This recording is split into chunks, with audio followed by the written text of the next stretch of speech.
Welcome back today, and in this lesson we will discuss how English spellings are messed up. Let's take for example the word GHOTI. Well, at least it appears to be pronounced that way. It is actually pronounced fish. The first reference of the word was in 1855 by William Ollier, but has been credited to George Bernard Shaw.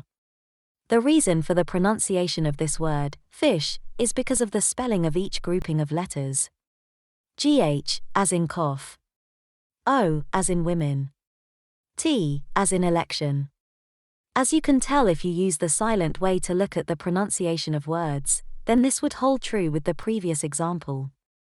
Let students see the words first, they should be able to see patterns and reading will become much easier after that. Remember, this may be easy, but there are words that aren't from English in origin that will throw the students off. Italian words such as spaghetti and ravioli have a long E sound at the end. While sweat, beat, great all have different vowel sounds even though they are spelled the same. When children start to read short stories, you can help them be able to explain the story by utilizing a story map. A story map is where the student breaks down a story and explains the different parts of it to you. Like a sentence, which has different parts, i.e. subject, object, and verb, a story has parts also: setting, problem, title, author, main characters, and solution to the problem. The students should be able to understand these vocabulary words and be able to explain these parts of the web as they would the parts of grammar. This will show you they have read the story and are able to understand the story as they read it. As in the story A Halloween to Remember that was written about earlier, you can ask questions such as: what month is Halloween held in? What color are the leaves? What do the children wear? What do the children get from people's houses? What are the games the children play? The students should be able to easily answer these questions if they understood what they read. If not, they may have to go through the story again to find the answers. If they find it too hard to answer the questions, then the story may be too hard for them to understand.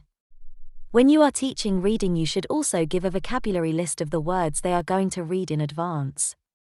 This will stop the students from looking up words while they read and not understanding what they read while they read.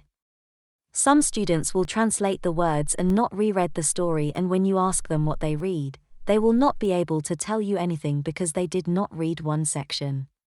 Another aspect of the human mind is that it reads in patterns and not by spelling. This is the reason for most spelling mistakes to go unnoticed. Take for example, if you keep the first and last letter in a word in the correct position and scramble the rest of the words, you will still be able to read the word without problems. An example would be like this: only people who can read this paragraph can truly be considered native speakers. You should be able to read this paragraph in a few seconds. The only problem is when you write this on the board for an example. Some students may be worried about your spelling and try to correct it. That is all the time we have for today. I hope to see you again.